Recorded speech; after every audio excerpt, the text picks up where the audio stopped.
इससे पूर्व मैं आपको श्रीदेव सुमन के बारे में कुछ लाइनें यहाँ से प्रेषित करूँगा। 84 दिन गए तुम्हारे अपने प्राणों की दृढ़ता को, 84 युग याद करेंगे हत्यारे की निर्दयता को। सना रहेगा सदा तुम्हारा शोणित से टेहरी का शासन, बना रहेगा अमर तुम्हारा 84 दिन का वो अनशन।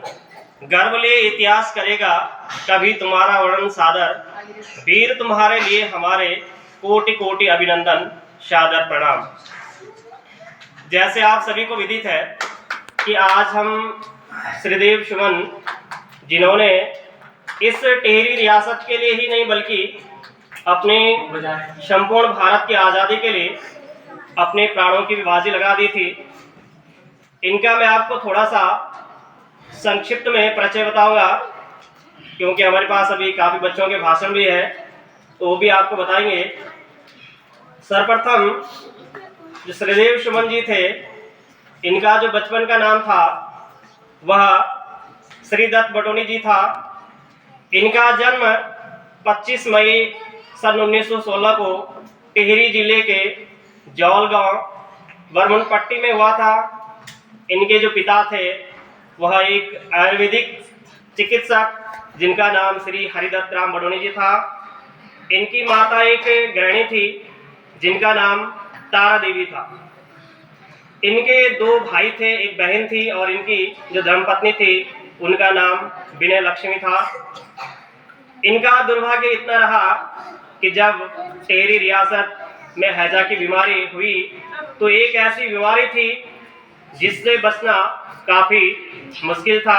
ये ऐसी बीमारी थी कि यदि कहीं दूसरी जगह भी जाना था तो इन लोगों को वहाँ नहीं बुलाया जाता था, बल्कि एक इसको अछूत नाम दिया गया था। उसी समय इनके जो पिता थे आयुर्वेदिक चिकित्सक, इन्होंने उस समय लोगों का इलाज करना प्रारंभ किया और इनको भी बीमारी ने अपने चपेट में ले लिया और जब 3 वर्ष के थे तो उस समय इनकी मृत्यु हो गई। सुमन जी अपने पिता के 3 वर्ष के बालक छूट गए हैं। उसके बाद जब बड़े हुए हैं तो इन्होंने देखा है कि हमारी टिहरी जो रियासत है उसमें बहुत ही ज़्यादा अत्याचार हो रहा है। उस अत्याचार के विरुद्ध में इन्होंने कई प्रकार के आंदोलन किया है। इन्होंने अपनी प्रारंभिक शिक्षा अपने ही गांव में आरंभ की है। उस शिक्षा प्राप्त करने के लिए यहाँ देहरादून गए हैं। देहरादून में फिर इन्होंने हिंदू नेशनल कॉलेज में पढ़ाना शुरू किया है और उस समय इन्होंने कई डिग्रियां हासिल भी की है।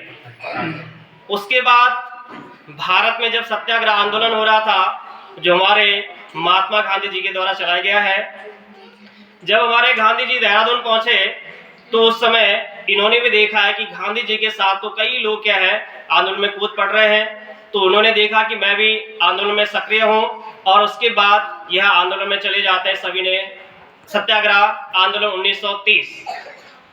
उसके बाद इनके साथ कई लोगों को पकड़ा जाता, जेल में डाल दिया जाता है और हमारे श्रीदेव सुमन उत्तराखंड के जो निवासी थे ये भी 14 वर्ष की उम्र में 15 दिन के लिए जेल चले गए।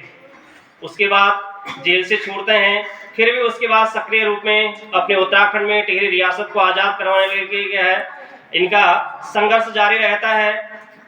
और इस प्रकार से यह उत्तराखंड में कई प्रकार से आंदोलन करते हैं और इस कार्यक्रम को मैं अपनी वाणी को यहीं थोड़ा विराम करता हूँ और कार्यक्रम को आगे बढ़ाते हैं।